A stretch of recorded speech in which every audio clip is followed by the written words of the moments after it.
o cómo hablar de una lucha cuando hay el desabastecimiento de alimentos como el que hay en Venezuela, en nuestro país. Repito, esto ha generado algunos cuestionamientos internos a este premio de la FAO a Venezuela, a nuestro país. Hoy Iván Gil, el ministro, afirma que el premio de la FAO es el reconocimiento al trabajo de 14 años de revolución. Ayer estuvimos hablando con el economista Daniel Merchán y él nos decía lo que es muy interesante, que la FAO, que depende directamente de la Organización de las Naciones Unidas, trabaja con datos oficiales, es decir, datos que le suministran los gobiernos. ¿Aló? ¿Me oyes? Sí, te escucho. ¿Oíste grosso modo el planteamiento? Sí, perfecto. Fíjate, Taelma, a mi modo de ver, este es un reconocimiento bastante controvertido, porque en primer lugar, cuando tú revisas el estudio que hace la FAO, la comparación que hace es con países que están en una situación alimentaria bastante digamos que de bastante debilidad. La FAO está comparando Venezuela con países como Haití, con países como Corea del Norte, con países como Cuba, con países como Camerún, con algunos países africanos como Somalia. O sea, ese estudio de la FAO está dentro del grupo que ellos están observando o que tomaron como muestra. Hay algunos países que están en unas situaciones bastante malas, pues, por utilizar un término coloquial, desde el punto de vista de su situación alimentaria. Hay países como Corea del Norte que tienen hambrunas terribles por ese sistema político que tienen. Entonces, lo primero que te puedo decir es que es un reconocimiento controvertido desde ese punto de vista. No nos estamos comparando con países que tienen buenos y sólidos sistemas alimentarios y de autoabastecimiento, sino con países que están en una situación, quizás siempre vas a encontrar países que están mucho peor, ¿no? Y si esa es la comparación, allí pierde un poco de valor. ¿Me están escuchando? Sí, por supuesto. Hay algo de ruido al fondo, pero te oímos, Román. Sí, ese es el primer punto, ¿no? El primer punto es que es los países con los que el FAO está comparando. Lo otro, que también a mi modo de ver, es lo siguiente. Si bien es cierto, el Ejecutivo en los últimos años ha hecho un esfuerzo importante por crear algunas estructuras populares que permitan llevar o distribuir alimentos a bajo costo para sectores muy populares y muy necesitados, eso es innegable. El caso, por ejemplo, de Mercal, de Fedeval, o sin cuestionar la eficiencia con lo que lo hacen o el costo para la nación con lo que lo hacen, hay que reconocer que estas estructuras creadas por el gobierno, por el Ejecutivo, para mejorar un poco la distribución de alimentos, eso por un lado es positivo, pero por el otro lado lo que hemos visto en Venezuela es que, por ejemplo, hace 13 años en rubros como el pollo, Venezuela era autosuficiente. En rubros como el azúcar, ayer se les una noticia que Bolivia le va a vender a Venezuela 60.000 toneladas de azúcar. Venezuela era autosuficiente en azúcar, Venezuela era autosuficiente hace 13 años en café, Venezuela era autosuficiente en granos. Ahora los granos vienen de República Dominicana, de Nicaragua, etcétera. Venezuela era autosuficiente en carne, en pollo, en arroz, en una serie de rubros que son básicos para la dieta del venezolano y para esa estructura productiva alimenticia. Ahora, ¿qué pasa? Ahora todos esos rubros, o buena parte del consumo de esos rubros, se están importando. Eso no es una buena política alimentaria, ni tampoco es sostenible a mediano y largo plazo. Y además de eso, que hay muchos rubros que ahora no se producen en el país o se están produciendo deficientemente, también está el tema de los precios. Yo pienso que para que un país tenga una buena política alimentaria debe haber dos condiciones.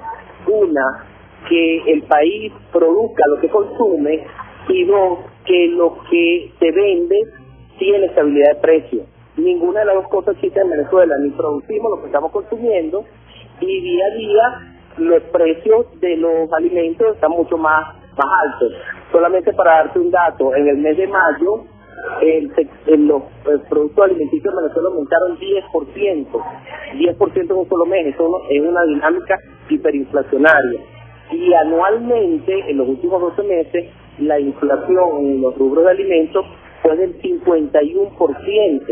Entonces no podemos decir que las políticas alimentarias en Venezuela, productivas y alimentarias, son eficientes si, primero, repito, no producimos lo que estamos consumiendo, y segundo, no hay estabilidad en los precios. Otro dato adicional, ustedes sabían, por ejemplo, que Sundecop tiene en revisión pendiente 204 productos alimenticios con precios regulados de hace más de 18 meses. Son productos que han desaparecido, están desapareciendo del mercado, porque tienen año y medio sin ser ajustados los precios controlados. ¿Qué va a pasar cuando estos productos empiecen a regular, a revisar los precios, a hacer los ajustes? Son más de 204 productos. ¿Hasta dónde va a llegar la inflación? Sí. Entonces el punto aquí es cómo tener una política alimentaria sustentable. La única forma es mediante producción. Hay que incrementar la producción y la oferta de bienes y productos alimenticios. Y segundo, buscar estabilidad en los precios para que estos productos sean más accesibles al venezolano común, al llamado venezolano a pie, a todos, porque todos somos al final ciudadanos y pueblos. En definitiva, lo que tú decías al principio de tu intervención, nos entregan ese premio como país que ha luchado contra el hambre, entiendo, en los últimos años, en los últimos tiempos. Ajá, pero la medición o sea, nos comparan con países como Haití, por ejemplo.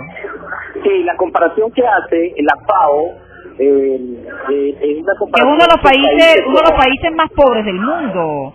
Claro, si nos comparamos con Haití, con Somalia, con Corea del Norte, con Cuba, obviamente Venezuela va a estar en una posición sobresaliente, ¿no?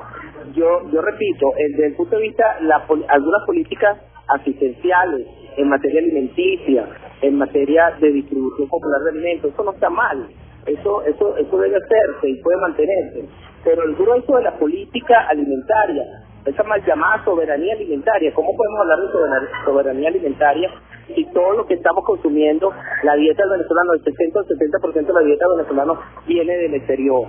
¿Qué pasaría si bajan los precios del petróleo y no podemos comprar o importar esos productos? Eso no es sostenible a mediano y largo plazo, ¿sabes? Un país tiene que ir a la autosuficiencia, producir lo que consume y que luego, te repito, esos productos alimenticios tengan precios estables a lo largo del tiempo para que entonces la calidad de vida y la dieta alimentaria de la familia venezolana en realidad pueda mejorar su calidad. Un minutito para tocar otro punto, por favor. Román, Standard & Poor's rebaja nota de deuda de Venezuela de B positivo a B. ¿Qué significa esto? Bueno, significa que ahora ellos están viendo que el riesgo de los bonos de la deuda venezolana se ha incrementado, es decir, la capacidad de pago de Venezuela se está reduciendo en base a la opinión de Standard & Poor's, y al bajar el rating de B positivo a B implica que ahora tenemos el mismo rating crediticio de países como Ecuador, de países como Camerún. Si Venezuela quisiera en el segundo semestre de este año emitir nuevos bonos de deuda en divisas, en moneda extranjera, para financiar el déficit de divisas que tenemos, Venezuela tendría que pagar tasas de interés muchísimo más altas, incluso tasas del 13 o quizás del 14%, todo esto bajo una perspectiva de precio del petróleo más bajo. Hoy vimos un desplome terrible en los precios del petróleo, el precio del petróleo por un tema de política monetaria de parte de la Reserva Federal de los Estados Unidos ayer, donde Ben Bernanke anunció el fin, o que está cerca el fin de la política monetaria expansiva en los Estados Unidos. Se desplomó el precio del petróleo, también se desplomó el precio del oro, y yo te quiero decir hoy en tu programa responsablemente que esto tiene que ser visto con seriedad, puesto que una caída pronunciada en el precio del petróleo y en los precios del oro va a impactar la economía venezolana desde dos puntos de vista. Se va a impactar los ingresos en dólares o los ingresos en divisas que recibe la nación, porque el precio del petróleo va a tender a la baja en los próximos meses, pero también va a impactar el valor de nuestras reservas. Recuérdate que casi el 70% de las reservas del Banco Central estaría en oro, y si el valor del oro hoy estaba alrededor de 1.290, 1.300 dólares por onza, y está contabilizado en las reservas internacionales en 1.595 dólares por onza, no te quiero contar qué va a pasar con la contabilidad de las reservas internacionales cuando al final del semestre se vaya a hacer el ajuste en los precios.